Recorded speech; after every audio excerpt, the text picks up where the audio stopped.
இந்த இஸ்ரேலுக்கு என்னமோ ஆயிடுச்சுங்க. அதாவது இப்பதான் கஷ்டப்பட்டு ஈரானுக்கு, இஸ்ரேலுக்கு நடுவுல எப்படியாவது ஒரு அமைதி ஒப்பந்தம் கொண்டு வந்துடலான்னு ட்ரம்ப் அவர்கள் போராடி கொண்டு வந்தாரு. இப்ப வேற பக்கம் வந்துருமா அப்படிங்கிற போல கவலைகள் இருக்கு. ஏன்னா ஈரான் முடிஞ்சுச்சு. அப்புறம் அடுத்து துருக்கி கிட்ட பக்கத்துல எங்கேயா போயிருவாங்களா அப்படின்ட்டு கேள்விகள் வருது. ஏன்னா இப்ப திரும்பவும் இஸ்ரேல் சிரியால இருக்கக்கூடிய லட்டாக்கியா ப்ராவின்ஸ் அதாவது மேற்கு பகுதி, சிரியாவோட மேற்கு பகுதியில இருக்கக்கூடிய ஒரு அம்யூனிஷன் டிப்போ முன்னாள் பஸ்ரல் அசாத் அவர்களோட காலத்துல இருக்கக்கூடிய ஒரு அம்யூனிஷன் டிப்போவா இருந்திருக்கும் அப்படிங்கிறது போல தெரிஞ்சுக்கிட்டு, அது மேல கொண்டு போய் குண்ட போட்டு வந்துருக்காங்க. இஸ்ரேல் தரப்பு வந்து விமானத்துல குண்டுகள கொண்டு போய் போட்டு வந்துருக்காங்க. அத சுத்தி இருக்கிற நாடுகள்லாம் வந்து பார்த்தீங்கன்னா, போட்டு பார்க்கலாம் எப்படி வெடிக்குது அப்படிங்கிற ஒரு எண்ணம் என்னமோ தெரியல. இவங்க பாட்டுக்கு வந்து பார்த்தீங்கன்னா, அ யாரும் கேட்க ஆள் இல்ல அப்படிங்கிறது போல இவங்க தரப்புல இருந்து போய் எல்லா பக்கத்துலயும் வந்து பார்த்தா குண்டுகள் போடுறாங்க. பக்கத்துல எஜிப்ட் மட்டும் கொஞ்சம் மிஸ் ஆயிருக்குது. கூடிய சீக்கிரத்துல அந்த பக்கத்துல திரும்பிருவாங்களா? அப்படின்ற ஒரு சந்தேகங்கள் பல அனலிஸ்ட் தரப்புல இருந்து இருக்கு. ஏன்னா, எஜிப்ட் மட்டும் டோர ஓப்பன் பண்ணி விட்டாங்கன்னா, துனிசியாலருந்து வந்துட்டு இருக்கிறாங்கல்ல, லிபியாவ கிராஸ் பண்ணி வந்துட்டுருக்காங்களாமா. அங்க ஒரு அக்கப்போர் போயிட்டு இருக்குது. அது வேற பிரச்சனை. அத தாண்டி வந்துட்டுருக்காங்களாமா. அப்புறம் எஜிப்ட் கிட்ட வந்துட்டாங்க அப்படின்னா, அப்புறம் எஜிப்ட் அலோவ் பண்ணிட்டாங்கன்னா, அப்புறம் முடிஞ்சுச்சு. ஏன்னா, ஆயிரக்கணக்கான நபர்கள் சாரசாரியா நாங்க காசாக்கு உதவிகள் செய்ய போறோம் அப்படிங்கிறதோட வராங்க. கப்பல் கட்டிட்டு வராங்க, பஸ்ல வராங்க. இது போல வந்து அதுவும் சிறு வயதுல இருக்கக்கூடிய நபர்கள். இதுதான் இருக்கிறதுலயே மிக பெரும் துன்பம், துயரம். இது போல விஷயங்கள்லாம் வந்துருச்சு அப்டின்னா, அப்புறம் இஸ்ரேல் நாங்க அவங்களையும் அடிப்போம், புடிச்சு கொண்டு போய் விட்டு வருவோம்னா, அப்புறம் எப்படி அப்படிங்கிற ஒரு கேள்வி இருக்கு. ஏன்னா ஏகப்பட்ட சிக்கல்கள் இதுல இருக்கு. அது மட்டும் இல்லாம தொடர்ந்து காசால ஹெவியான அட்டாக்ஸ் இஸ்ரேல் தரப்புல இருந்து பண்ணிக்கிட்டு இருக்காங்க. 40 நபர்களாவது இறந்திருக்கலாம் அப்படின்னு கூட சொல்றாங்க. அது மட்டும் இல்லாம இப்பதான் வந்து பாத்தீங்கன்னா, 19 நபர் தான் குறைவில்லாம கொன்னாங்க இஸ்ரேல் தரப்புல இருந்து. அதுவும் ஹியூமானிட்டேரியன் எய்டு குடுக்குறோம் வாங்க அப்படிங்கிறதோட கூப்பிட்டு மக்கள்லாம் எய்டு குடுத்துட்டு இருக்கும்போது டேங்க வச்சு சுட்டுட்டாங்க. இந்த செய்தியெல்லாம் வந்து பார்த்தீங்கன்னா, நம்ம பார்த்திருப்போம். டேங்க வச்சு ஹிட் பண்ணும்போது, அங்க இருக்கக்கூடிய உயிர் சேதம் அப்படிங்கிறது அதிகமாகுது. உணவுப் பொருட்கள் குடுக்கக்கூடிய இடம், ஹியூமானிட்டேரியன் எய்டு குடுக்கக்கூடிய இடத்துல, இப்படி ஒரு தாக்குதலா அப்படிங்கிற போல கண்டனங்கள், கோபங்கள் பலருக்கு இருந்தது. அது அப்படியே இருக்கு. பட் ஆனா இது போல விஷயங்கள் தொடர்ந்து நடந்துகிட்டு இருக்கு அப்படின்னு கூட சொல்றாங்க. இந்த காலத்துல தான் சொன்னேன். அவங்க உதவிகள் குடுக்கறதுக்காக வரேன்னாங்க. அப்புறம் அவங்க மேலயும் தாக்குதல் பண்ணிட்டாங்கன்னா, சிக்கலாயிரும் இல்லையா? துனிசியா பல நாடுகளும் போர் தொடுத்து வந்துருமா? அப்படிங்கிற சிக்கல் இருக்கு. ஏன்னா, அதுக்கப்புறம் எஜிப்ட் தான். இந்த ஒரு காரணத்தினால தான் இந்த பிராந்தியமே வந்து பார்த்தீங்கன்னா, இப்போதைக்கு ஸ்திரத்தன்மை இல்லாம இருக்கு. இஸ்ரேல் இந்த பகுதியில ஒரு நாடா அரபு உலக நாடுகள் அங்கீகரிச்சுட்டாங்க அப்படின்னா, இந்த பிரச்சனை இருக்காது அப்படிங்கிறது போல இஸ்ரேலுக்கு ஆதரவா இருக்கிறவங்க சொல்றாங்க. ஆனா இல்ல, பாலஸ்தீனும் ஒரு நாடு. அந்த நாடும் அங்க இருக்கணும். இஸ்ரேல் அங்க இருக்கணும் அப்படின்னு சில நபர்கள். ஆனா இன்னும் சில நபர்கள் இல்ல பாலஸ்தீன் மட்டும் தான் அங்க இருக்கு. இஸ்ரேலே இருக்காது அப்படிங்கிறது போல. இது போல மாற்று கருத்துக்கள் பல விதமான கருத்துக்கள் இருக்கிறதுனால தான், இங்க இந்த அளவுக்கு பிரச்சனைகள் போய்க்கிட்டு இருக்கு அப்படின்னு கூட சொல்றாங்க. ஏதோ கூடி உட்கார்ந்து பேசி ஏதோ ஒரு நல்ல முடிவுகள் எடுத்தாங்கன்னா பரவால்ல. ஆனா இப்படி இருக்கும்போது வந்து பார்த்தீங்கன்னா, அமெரிக்க தரப்புல இருந்து இப்ப அங்க எய்ட் வந்து பார்த்தீங்கன்னா, நாங்க புரொவைட் பண்றோம். அப்படிங்கம்போது வந்து பார்த்தீங்கன்னா, அமெரிக்க தரப்புல இருந்து வந்திருக்காங்க. அதாவது ஆல்ரெடி வந்து பார்த்தீங்கன்னா, எய்டு குடுக்கக்கூடிய இடத்துல தாக்குதல் பண்றாங்க இஸ்ரேல். இப்ப அமெரிக்கா வந்து பார்த்தீங்கன்னா, 30 மில்லியனுக்கு காசால எய்டு குடுக்குறோம். இந்த ஹியூமானிட்டேரியன் குரூப்லாம் இருப்பாங்கல்ல, அவங்களுக்கு எய்டு குடுக்கலாம்னு சொன்னாங்கன்னா, அவங்க இப்போ கொண்டு வந்து குடுக்குறாங்க. அப்புறம் குடுக்குறாங்க அப்படின்னா, அங்க போய் மக்கள் யாராவது வாங்குவாங்களா? சாப்பாடு குடுக்குறேன் வாங்க அப்படிங்கிற கூப்பிட்டு சுட்டு போட்டாங்கன்னா, அப்புறம் எப்படி சாப்பாடு வாங்குறதுக்கு கூட யாரும் போமாட்டாங்கல்ல. அப்படிங்கிற ஒரு எண்ணம் வருது. ஆனா, அங்க இருக்கக்கூடிய மக்களுக்கு, காசாவோட மக்களுக்கு ஒரு புது நம்பிக்கை வந்திருக்கு அப்படிங்கிறாங்க. ஏன்னா 20 மாதங்கள்லாம் போட்டு பொளந்து எடுத்துக்கிறாங்க இஸ்ரேல் காசாவ. அங்க இருக்கக்கூடிய மக்களோட மனநிலைமை எந்த அளவுக்கு இருக்கும் அப்படிங்கிறத, பல சேனல்கள், பல வீடியோக்கள் நம்ம பார்த்திருப்போம். எந்த அளவுக்கு சீரழிவுகள் அங்க காசால நடந்திருக்குன்ட்டு. அதோட ஒரு காப்பிய வந்து பார்த்தீங்கன்னா, இஸ்ரேல்ல வந்து ஈரான் காமிச்சிருந்தாங்க. எப்படி வீடுகள்லாம் அழிஞ்சதுன்னா, எப்படி ஃபீலிங்ஸ் இருக்கும் அப்படிங்கிறதோட அவங்களே உணர வச்சிருக்காங்க. இப்படி இருக்கும்போது காசாவோட மக்களுக்கு வந்து பார்த்தீங்கன்னா, ஒரு புது நம்பிக்கை பிறந்திருக்கு. இஸ்ரேலுக்கும் ஈரானுக்கும் நடுவுலயே பேச்சுவார்த்தை மூலியமா சுமூகமா முடிச்சுட்டாரே ட்ரம்ப் அவர்கள், இங்கேயும் பேச்சுவார்த்தை மூலியமா முடிச்சு குடுத்துருவாங்க அப்படிங்கிற போல எண்ணங்கள் வந்திருக்கு அப்படிங்கிற போல சொல்றாங்க. அது அப்படியே இருந்து ட்ரம்ப் அவர்கள் பிரச்சனைய முடிச்சு குடுத்தாருன்னா பரவால்ல. இல்லன்னா சிக்கலாயிரும். எது எப்படியும். இந்த காசால பொறுத்தவரைக்கும் பிரச்சனை முடிஞ்சிருக்கான்னு கேட்டீங்கன்னா, இல்ல. அங்க இன்னும் இஸ்ரேல் வந்து பார்த்தா தாக்குதல் பண்ணிக்கிட்டே தான் இருக்காங்க. இப்போ அது கூடவே ஹமாஸ் வந்து பார்த்தீங்கன்னா, பதிலுக்கு ரிட்டாலியேட் பண்ணிக்கிட்டு தான் இருக்காங்க.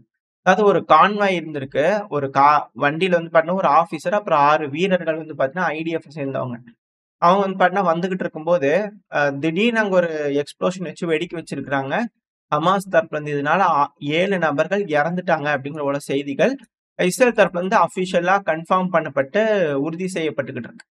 அட் த சேம் டைம் அப்படியே நம்ம ஈரானுக்கு போயிட்டோம் அப்படின்னா, 6 மொசாட் ஏஜென்ட்ஸ் உள்நாட்டுக்குள்ள நாங்க திரும்பவும் புடிச்சிருக்கோம் அப்டின்னாங்க. நம்ம போன பதிவுல தான் பார்த்தோம், எந்த அளவுக்கு மொசாட் ஏஜென்ட்ஸ் இருக்கிறாங்கன்ட்டு.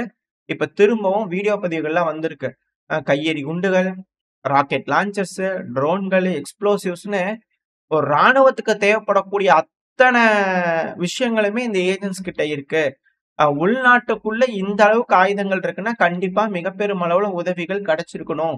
எப்படி ஈரான் இத லூஸ் விட்டாங்க இல்ல, ஈரான்ல இருக்கக்கூடிய ராணுவத்துல இருக்கக்கூடிய மிக முக்கியமான நபர்களே உதவி இருக்காங்களா அப்படின்ற சந்தேகங்கள்லாம் வருது. அது மட்டும் இல்லாம 3 நபர்கள வந்து பாத்தீங்கன்னா, தூக்கிலிட்டு இருக்கிறாங்க அப்படிங்கிறது போல செய்திகள்லாம் வந்துகிட்டு இருக்கு. இப்ப உறுதிப்படுத்துனாங்க அப்படின்னா அடுத்தடுத்த பேர்ல பார்க்கலாம். ஏன்னா ஒரு மீடியாக்கள் ஒரு மாரி சொல்லுவாங்க. ஸோ இப்போதைக்கு 3ன்றாங்க. சில மீடியாக்கள்லாம் இன்னும் ஜாஸ்தி சொல்றாங்க. ஸோ வெயிட் பண்ணி பார்ப்போம். ஏன்னா 50, 60 நபர்கள் கிட்ட புடிச்சிருக்காங்க அப்படிங்கறத பார்த்தோம் இல்லையா? அது மட்டும் இல்லாம இந்த மொசாட் ஏஜென்ட்ஸ் எந்த அளவுக்கு இருக்காங்க அப்படிங்கறத புரிஞ்சுக்கிட்டோம் இல்லையா? யுஎஸ்ல இருக்கட்டும், பல மீடியாக்களா இருக்கட்டும், பல நாடுகளா இருக்கட்டும், அமெரிக்கா ஈரான்ல அட்டாக் பண்ணது வேஸ்ட்டுங்க. அது இஸ்ஃபகான், நத்தான்ஸ்லலாம் வந்து பார்த்தீங்கன்னா, இந்த குண்டு ரீச் முடியாத இடத்துக்கு அடியில தான் வந்து பார்த்தீங்கன்னா, யுரேனியமே வச்சுக்கிறாங்க என்ரிச் பண்ணதெல்லாம். அதெல்லாம் ஒண்ணும் பண்ண முடியாதுன்னா, சர்ஃபேஸ மட்டும் கொஞ்சம் 2, 3 கட்டடத்த அடிச்சுக்கிறோங்க உங்ககிட்ட அப்படிங்கிற மாரி கேட்டு அடிச்ச மாரி அடிச்சுக்கிறாங்க. மத்தபடி அங்க எதுவுமே இல்ல. வெறும் என்ட்ரன்ஸ்ல மட்டும் ஒரு குண்ட போட்டு வந்துட்டு, கார்கோ பிளான்ட்லாம் அழிஞ்சிருச்சுன்னு இருக்காங்க அப்படிங்கிறபோல, சௌரியத்துக்கு வந்து பார்த்தீங்கன்னா, மீடியாக்கெல்லாம் கிரிட்டிசைஸ் பண்ணிட்டுருக்காங்க. இதுக்கு அமெரிக்காவோட அதிபரான டொனால்டு ட்ரம்ப் அவர்கள், அவரு தான் சௌரியத்துக்கு ஏதோ நம்ம வந்து சாட் பண்ணிக்கிற மாரி அவர் வந்து ட்ரூத் சோசியல் மீடியால போட்டுக்கிறாரு. இவரு அதிபர் தானா முதல்ல அப்படிங்கிற போல சந்தேகம் இருக்கு. ஏன்னா எந்த அதிபரும், எந்த நாட்டு அதிபரும் வந்து பார்த்தீங்கன்னா, இது போல வந்து ஒரு சோசியல் மீடியால ஆக்டிவா இருந்திருக்க மாட்டாங்க. அதுக்கு தனி அவருக்கு அவார்டு குடுக்கலாம். அதுல எந்த ஒரு மாற்றமும் இல்ல. ஆனா இவர் என்ன சொல்லிக்கிறாருன்னா, பார்டோ பிளான்ட் அட்டாக் பண்ணாங்க இல்லையா? அதுக்கப்புறம் மொசாட் ஏஜென்ட் அங்க இருந்திருக்காங்களாமா. அவங்க கிட்ட வந்து கன்ஃபார்ம் பண்ணிக்கிறாங்களாமா. ஆமா, முழுசா அழிஞ்சிருச்சு. தலைவரே ஒண்ணுமே இல்ல. கம்ப்ளீட்டா அழிஞ்சிருச்சு அப்படிங்கலாம் அவங்க உத்தரவாதம் குடுத்துருக்காங்களாமா. அதனால இவர் நம்பி இருக்கிறாராமா. மத்தவங்க சொல்றதெல்லாம் போய் யாரும் நம்பாதீங்க அப்படின்னு. இவர் தரப்புல ஏன்னா உண்மை சொல்லக்கூடிய ட்ரூத் மீடியா வச்சுக்கிறார். அதனால இவர் சொல்றது எல்லாமே உண்மை. வேற எதுவும் இல்லை அப்படிங்கிற நாம் நம்பிக்கலாம். அடுத்தது, இப்ப இஸ்ரேல் சுத்தி வர எல்லாத்தையும் அடிச்சுட்டு இருக்கிறாங்க இல்லையா? அப்போ எந்த அளவுக்கு இழப்புகள், பொருள் சேதங்கள் இஸ்ரேலுக்கு நடந்துகிட்டு இருக்கும். அதாவது அது எப்படி நம்ம கணக்கீடு பண்ணிக்கலாம்னா, இப்ப ஈரானோட வந்து பாத்தீங்கன்னா 12 நாள் போர் நடந்தது. இந்த 12 நாள் போர்ல ஆக்டிவா 7 நாள் ஆப்பரேஷன் செஞ்சிருப்பாங்களா? என்னோட ஒரு தோராயமான கணக்கு. டோட்டலா 12 நாள் அப்படிங்கிறதோட சொல்றாங்க. இந்த 12 நாளுக்கு மட்டுமே ஈரானுக்கு எகெயின்ஸ்டா இஸ்ரேல் தரப்புல இருந்து செலவிடப்பட்ட தொகை அப்படிங்கிறது $11 பில்லியன்.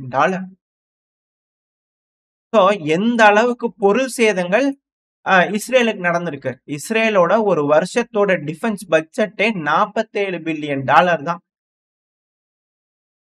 ஸோ இப்படி இருக்கும்போது, அந்த நாடு தன்னோட டிஃபென்ஸ் பட்ஜெட்ல 15% வெறும் 12 நாள்ல தீர்த்துக்கிறாங்க. அதாவது 20 மடங்கு அதிகம். இப்ப ரஷ்யா, உக்ரைன் பிரச்சனை நடந்துட்டு இருக்கு இல்லையா? ஸோ அந்த பிரச்சனையில அ இதே 12 நாளுக்குள்ள வந்து பாத்தீங்கன்னா, உக்ரைன் செலவிடக்கூடிய தொகையில 20 மடங்கு அதிகமா இஸ்ரேல் வந்து செலவு பண்ணிக்கிறாங்க. அப்ப எந்த அளவுக்கு ஆயுதங்கள வந்து பாத்தீங்கன்னா, இஸ்ரேல் தரப்பு வந்து பயன்படுத்திக்கிட்டு இருக்கிறாங்க.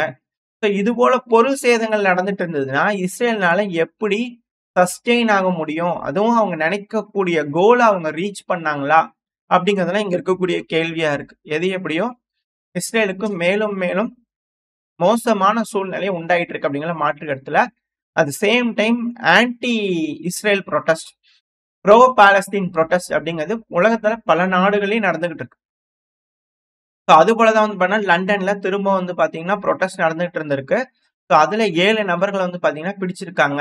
இல்லீகல் புரொட்டஸ்ட், அதாவது தீவிரவாதிகளுக்கு உதவுறாங்க அப்படிங்கிறது போல வந்து பண்ணா பல்வேறு குற்றச்சாட்டுகள் சொல்லி 7 நபர்கள் கிட்ட அரெஸ்ட் பண்ணிட்டு போயிருக்கிறாங்க லண்டன்ல. அதாவது இஸ்ரேல்ல பிரச்சனை, அமெரிக்கா, ட்ரம்ப் அவர்கள் வந்து பாத்தீங்கன்னா ஈரான் மேல தாக்குதல் பண்ணிக்கிறாங்க. அதுல ஒரு பிரச்சனை.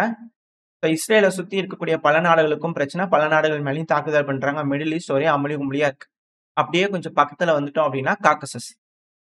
இந்த காக்கசஸ்ல வந்து பாத்தீங்கன்னா அர்மேனியாவோட தற்போதைய பிரைம் மினிஸ்டர் நிக்கோல் பஷியான் அவர்கள். அவர் தரப்புல என்ன சொல்லிக்கிறாருன்னா, எனக்கு எகெயின்ஸ்டா அர்மேனியால ஒரு ஆட்சி கவிழ்ப்புக்கு ட்ரை பண்ணிக்கிறாங்க. அதை நான் தெரிஞ்சுக்கிட்டு தவிடுபடியாக்கிட்டேன் அப்படிங்கிறது போல வந்து பாத்தீங்கன்னா அவர் தரப்புல ஸ்டேட்மெண்ட் வந்திருக்கு. அது மட்டும் இல்லாம அர்மேனியால இருக்கக்கூடிய ரஷ்யாக்கு ஆதரவா இருக்கக்கூடிய பொலிட்டிஷியன்ஸ் எல்லாம் இருப்பாங்க இல்லையா? சொல்லாம கொள்ளாம அத்தனை பேத்தையும் ஹவுஸ் அரெஸ்ட்ல வச்சு அத்தனை வீட்டையும் வந்து பண்ணா ரைடு விட்டுட்டு இருக்காங்க. சந்தேகப்படும்படி ஏதோ ஒண்ணு சிக்குமா அப்படிங்கிறது போல. அதாவது அர்மேனியா முழுவதும் வந்து பார்த்தீங்கன்னா, அப்படியே ஒரு சைடு சாயலாமா அப்படிங்கிற சாஞ்சுட்டு இருக்கிறாங்க. ஒரு கட்டத்துக்கு மேல சாஞ்சுட்டாங்க அப்படின்னா, அப்புறம் சரி செஞ்சிடலாம். வண்டி எடுங்க போய் என்னன்னு கேட்டு வரலாம் அப்படிங்கிற புட்டின் அவர்கள் இங்க வந்துருவாரா அப்படின்ற கேள்விகள் வருது. ஏன்னா, இவரு நாட்டோல சேரலாமா? EUல சேரலாமா? அப்படிங்கிறதுல ஒரு எண்ணம் இப்ப அர்மேனியாவுக்கு வர ஆரம்பிச்சிருச்சு. ஆல்ரெடி EUவோட மானிட்டரிங் மிஷன்லாம் கொண்டு வந்து வச்சுக்கிறாங்க. அசர்பைஜான் அட்டாக் பண்ணிடுவாங்களா? அப்படிங்கிறதெல்லாம் தெரிஞ்சுக்கிறதுக்காக வச்சிருக்காங்க. ஸோ மேலும் மேலும் இக்கட்டான சூழ்நிலைகள் இந்த பிராந்தியத்துல நடந்துகிட்டு இருக்கு. அப்படியே ஸ்பில் ஓவர் ஆயிட்டு இருக்கு இந்த பிராந்தியம் ஃபுல்லாவே. நேஷனல் செக்யூரிட்டி சர்வீஸ் வந்து பாத்தீங்கன்னா, ஃபுல் ரைடு விட்டுட்டு இருக்காங்க அர்மேனியால அப்படிங்கிற செய்திகள் வருது. இதுக்கப்புறம் ஏதாச்சும் செய்திகள் இது ரிலேட்டடா வந்துச்சுன்னா அடுத்த பேர்ல பார்க்க ஆரம்பிக்கலாம். அடுத்து அப்படியே ஆப்பிரிக்கா. ரொம்ப தூரம் போக வேண்டாம். அப்படியே கீழே வந்துட்டோம் அப்படின்னா, சூடான்ல ஒரு மிக பெரும் தாக்குதல், மோசமான தாக்குதல். முல்லாது ஹாஸ்பிட்டல், ஒரு சூடான்ல இருக்கக்கூடிய ஹாஸ்பிட்டல், வெஸ்ட் கார்தஃபான், அதாவது மேற்கு சூடான்ல கார்தஃபான் பகுதியில் இருக்கக்கூடிய சூடான்ல ஒரு ஹாஸ்பிட்டல் இருந்திருக்கு. அது மேல தாக்குதல் பண்ணதுனால 40 நபர்கள் உயிரிழந்துட்டாங்க அப்படிங்கிற விஷயங்கள் அங்க இருக்கக்கூடிய வேர்ல்ட் ஹெல்த் ஆர்கனைசேஷன் இருப்பாங்களே, அவங்க தரப்புல இருந்து ரிப்போர்ட்ஸ் வந்துகிட்டு இருக்கு. அதாவது குழந்தைகள் உட்பட, பெண்கள் உட்பட பல நபர்கள் இறந்திருக்காங்க. இது போல மோசமான இடம் தாக்குதல் பண்றதுக்கு அப்படின்னா அது ஒரு ஹாஸ்பிட்டல். இது போல எல்லா பக்கத்துலயும் ஹாஸ்பிட்டல் அட்டாக் பண்றது இம்மீடியட்டா ஸ்டாப் பண்ணுங்க. உலக நாடுகளே இதை கவனிங்க. இங்கன்ட்டு இல்ல, எங்கேயுமே ஹாஸ்பிட்டல் அட்டாக் பண்ணாதீங்க அப்படிங்கிற போல கடுமையான கண்டனங்கள் வந்துகிட்டு இருக்கு. பட் இருந்துமே யாரும் கேட்கற மாதிரி தெரியல. இந்த ரெட் சர்சன்ட், இந்த ஃப்ரீடம் ஃப்ளோட்டில்லா, இது போல இந்த உதவிக்கரம் நீட்டக்கூடிய நபர்கள் மேல தாக்குதல் பண்றதுங்கிறது ரொம்ப அதிக அளவுல வந்து பாத்தீங்கன்னா இருக்கு அப்படிங்கிற மாற்று கருத்துல. இந்த போர் அப்படிங்கிறது மோசமான ஒரு விஷயம். அதுலயும் மோசமான கொடூரமான ஒரு விஷயம்ங்கிறது உதவிக்கரம் நீட்டுறவங்க மேல அட்டாக் பண்றது. இத ஏதாச்சும் ஒரு ஆர்கனைசேஷன் இது போல உலக நாடுகள் உட்கார்ந்து பேசி ஒரு ரெகுலேஷன் கொண்டு வருவாங்களா, என்ன ஏதுங்கிறது பார்க்கலாம். அது மட்டும் இல்லாம இப்ப இந்த தாக்குதல் பண்ணது யாரு அப்படின்ற கேள்விகள் வருது இல்லையா? சூடானோட பாராமிலிட்டரி ஃபோர்ஸ் வந்து பாத்தீங்கன்னா சூடானோட ராணுவத்து மேல குற்றச்சாட்டுகள் வைக்கிறாங்க. இது போல வந்து தாக்குதல் பண்ணிட்டாங்க அப்படிங்கிறது போல. வெயிட் பண்ணி பார்ப்போம். இதுக்கப்புறம் ஏதாச்சும் ஒரு தகவல்கள் வந்துச்சு அப்படின்னா அடுத்தது பேர்ல பார்க்க ஆரம்பிச்சிடலாம். அடுத்தது வந்து பாத்தீங்கன்னா யுனைடெட் நேஷனோட பீஸ் கீப்பிங் ஃபோர்ஸ். இந்த பீஸ் கீப்பிங் ஃபோர்ஸ்ங்கிறது வந்து பாத்தீங்கன்னா போற வரவங்கள அடிக்கிறாங்களா அப்படிங்கிற கேள்வி இருக்கு. ஏன்னா இஸ்ரேல், லெபனான்ல இருக்கக்கூடிய யுஎன் பீஸ் கீப்பிங் ஃபோர்ஸ் அடிச்சாங்க. இது போல இந்த ஆப்பிரிக்கால பல நாடுகளையும் வந்து பாத்தீங்கன்னா அடி வாங்குறதுக்குன்னே இருக்கக்கூடிய ஒரு ராணுவம்னா அது யுஎனோட பீஸ் கீப்பிங் ஃபோர்ஸா அப்படிங்கிற கிரிட்டிசைசேஷனுக்கு வர ஆரம்பிச்சிருக்கு. ஏன்னா ஒரு நபர் இறந்துட்டாங்க, சில நபர்கள் காயமடைஞ்சிட்டாங்க அப்படிங்கிற செய்திகள் வருது. இது எந்த இடத்துல அப்படின்னா அதாவது சென்ட்ரல் ஆப்பிரிக்கன் ரிப்பப்ளிக். இந்த பகுதியில வந்து பாத்தீங்கன்னா இந்த சூடானோட எல்லை பகுதியில வந்து பாத்தீங்கன்னா இருக்கு. இந்த பகுதியில வந்து பாத்தீங்கன்னா ஒரு அட்டாக் நடந்திருக்கு. இதனால ஒரு நபர் இறந்துட்டாங்க அப்படிங்கிற செய்திகள் வருது. இதுக்கு என்ன மாதிரியான முடிவுகள் எடுக்க போறாங்க அப்படிங்கறத வெயிட் பண்ணி பார்த்தலாம். அடுத்து அப்படியே மொசாம்பிக்காக்கு வந்துட்டோம் அப்படின்னா, மொசாம்பிக்கால குறைஞ்சது 120 குழந்தைகளையாச்சும் மொசாம்பிக்காவோட வடக்கு பகுதியில வந்து பாத்தீங்கன்னா அல்-ஷாபா அப்படின்னு தீவிரவாத அமைப்பு இருக்கு. அந்த தீவிரவாத அமைப்பு வந்து பாத்தீங்கன்னா திடீர்னு உள்ள வந்து எடுத்துட்டு போயிட்டாங்க. குழந்தைங்க எல்லாத்தையுமே கடத்திட்டு போயிட்டாங்க அப்படிங்கிற குற்றச்சாட்டுகள் வந்துகிட்டு இருக்கு. இத ஹியூமன் ரைட்ஸ் வாட்ச் இருக்காங்களே, அவங்க தரப்புன்னு சொல்றாங்க. இந்த மொசாம்பிக்காக்கு கடந்த 2017ல இருந்து இது போல தொடர்ந்து தொல்லைகள் நடந்துகிட்டு இருக்கு அப்படிங்கிற போல செய்திகளும் வந்துகிட்டு இருக்கு. இதெல்லாம் எப்படி இந்த நாடுகள் கட்டுப்படுத்த போறாங்க? இந்த ஆப்பிரிக்காலாம் போருங்கிறது ரொம்ப கொடூரமாயிட்டு இருக்கு அப்படிங்கிற மாற்று கருத்துல. அடுத்தது அப்படியே ரஷ்யா உக்ரைன் பிரச்சனைக்கு வந்துட்டோம் அப்படின்னா, நாட்டோ மீட்டிங் நடக்க இருக்கு. நாட்டோ மீட்டிங் முடியவே இருக்கு. இது போல விஷயங்கள்லாம் இருக்கிறதுனால அமெரிக்கா ரஷ்யாக்கு அழுத்தங்கள் கொடுக்குமா அப்படிங்கிற கேள்விகள் வைக்கிறாங்க. இதுக்கு யுஎஸோட secretary of state Marco Rubio அவர்கள் தரப்பு வந்து என்ன ஸ்டேட்மெண்ட் வந்திருக்குன்னா, ட்ரம்ப் அவர்களுக்கு நல்லா தெரியும், சரியான நேரம், சரியான இடத்துல புதுசா ஒரு எக்கனாமிக் மெஷர் எடுக்கப்படும். காங்கிரஸோட சேர்ந்து, அதாவது செனட் சபைக்குள்ள சேர்ந்து நம்ம அட்மினிஸ்ட்ரேஷன், ட்ரம்ப் அவர்களோட அட்மினிஸ்ட்ரேஷன் இணைஞ்சு செயல்பட்டுக்கிட்டு இருக்கு. கண்டிப்பா சரியான நேரங்கள்ல சரியான முடிவு எடுப்பாரு ட்ரம்ப் அவர்கள். ஆனா ஒன்ஸ் இது நடந்துருச்சு அப்படின்னா அதுக்கப்புறம் ரஷ்யாவோட பேச்சுவார்த்தைன்றதுக்கு இடமே இல்லை, முழுவதும் க்ளோஸ் ஆயிடுச்சுன்னு அர்த்தம் அப்படிங்கிறது போல மார்க்கோ ரூபியோ அவர்களோட ஒரு உண்மை முகம் வெளியே வருதா அப்படிங்கிற கேள்வி இருக்கு இந்த ஸ்டேட்மெண்ட் மூலியமா. ஏன்னா பேச்சுவார்த்தை அப்படிங்கிற சும்மா ஜவு முட்டாய் மாதிரி இழுத்துட்டு, ஏன்னா ரஷ்யா ஃபுல் ஃபோர்ஸா வந்து பாத்தீங்கன்னா ஒரு மேசிவ் அஃபென்சிவ் ஆபரேஷன் எடுக்கிறதுக்கு வாய்ப்பு இருக்கு. களத்துல ஹெவியான அட்டாக்ஸும் பண்ணிட்டு இருக்காங்க. இப்ப அத டிலே பண்ணதுக்காக இருப்பா பேசிக்கலாம் அப்படிங்கிறது போல கொஞ்சம் வெயிட் பண்ணிட்டு, இப்ப மேசிவான ஒரு அட்டாக் பண்ணிருவாங்களா? ரெடி ஆனதுக்கு அப்புறமா ரஷ்யாக்கு எகெயின்ஸ்டா செஞ்சுருவாங்களா? அப்படின்ற கேள்விகள் வருது. ஸோ அதுக்கு தான் இப்ப வந்து டைம் வாங்கிட்டு இருக்காங்களா? அப்படின்ற கேள்விகள் இருக்கு. எது எப்படியோ. இப்ப அடுத்தது ஜெலன்ஸ்கி அவர்களுக்கு வந்திருந்தோம்னா, நேட்டோ மீட்டிங்கு கூப்பிடலன்றாங்க, கூப்பிட்டேன்றாங்க. பல நாடுகள் பலவிதமான கருத்துக்கள் சொல்லிட்டு இருக்காங்க. எது எப்படியோ இப்ப நேட்டோ மீட்டிங்ல இருந்துக்கிறாரு. ஃபேமிலி போட்டோலயும் இருந்திருக்கிறாரு. அவரும் அதை போட்டோ புடிச்சு போட்டுக்கிறாரு. இது போல விஷயங்கள் பார்த்தாச்சு. இப்ப அவர்கிட்ட ட்ரம்ப் அவர்கள நீங்க மீட் பண்ணுவீங்களா? அப்படின்னு கேட்டதுக்கு அவரு தரப்புல இருந்து, அவர மட்டும் இல்லைங்க. பல தலைவர்கிட்ட பேசுனேன். நான் ரொம்ப பிஸி. நெறைய மீட்டிங் இருக்குது. அவர் கூட மட்டும் இல்ல. நெறைய தலைவர்களோட பேசணும் அப்படிங்கிறது போல அவர் தரப்புல இருந்து சலிச்சுட்டு பதில் சொல்லிக்கிறார். அதுக்கான காரணமும் இருக்கு. பிரஷர் குடுப்பீங்களா? அப்படின்னு ட்ரம்ப் அவர்கள்ட்ட கேட்டதுக்கு, இல்ல. இப்போதைக்கு அதுக்கான வழி இல்ல. அப்படிங்கிற போல ட்ரம்ப் அவர்கள் தரப்புலருந்து சொல்லியிருக்கிறாங்க. ஸோ யூரோப்பியன் யூனியனே தான் இதுக்கு மேல தன்னிச்சையா முடிவெடுத்து, ரஷ்யாக்கு அழுத்தங்கள் குடுக்கணுமா? என்ன ஏதுங்கெல்லாம் வந்து பார்த்தீங்கன்னா, அவங்க தான் பார்த்துக்கணும் அப்படிங்கிறது போல புரிஞ்சுக்க முடியும். ஸோ இதனால கூட சலிச்சுக்கிட்டு சொல்லியிருக்கலாம். ஸோ நடந்த நேட்டோ மீட்டிங்ல அமெரிக்க தரப்புல இருந்து எந்த ஒரு அழுத்தங்களும் ரஷ்யாக்கு எகெயின்ஸ்டா இப்போதைக்கு இல்ல அப்படிங்கிறது மட்டும் புரிஞ்சுக்க முடியுது. ஸோ வெயிட் பண்ணி பார்ப்போம். என்ன மாரியான முடிவுகள் இந்த நேட்டோ சம்மிட் முடிஞ்சதுக்கு அப்புறம் ஜாயிண்ட் ஸ்டேட்மெண்ட்ல என்னென்ன வருது அப்படிங்கிறது பார்த்தலாம். ஸோ அதுக்கு ஏற்ப உக்ரைனுக்கு என்ன மாரியான உதவிகள் கிடைக்க போகுது, இல்ல ஹேண்ட்வாஷா அப்படிங்கிறத வெயிட் பண்ணி பார்த்தலாம். ஓரளவுக்கான தகவல்கள் இந்த பதிவுல பார்த்திருப்போம்னு நெனைக்கிறேன். இதோட இந்த பதிவ நான் முடிச்சுக்கலாம். இந்த பதிவு எப்படி இருந்துச்சு உங்களுக்கு பிடிச்சிருக்கா? பிடிச்சுதுன்னா லைக் பண்ணிட்டு உங்க ஃப்ரெண்ட்ஸ் நம்மளோட ஷேர் பண்ணிக்கோங்க. அது கூடவே மறக்காம இந்த பதிவு பத்தி உங்களோட கருத்துக்கள கமெண்ட் செக்ஷன்ல சொல்லுங்க. இந்த பதிவு நல்லா இருக்கும்ன்ற நம்பிக்கையில அடுத்த பதிவுல உங்கள சந்திக்கிறேன். அது வரைக்கும் ஸ்டே சேஃப். By by.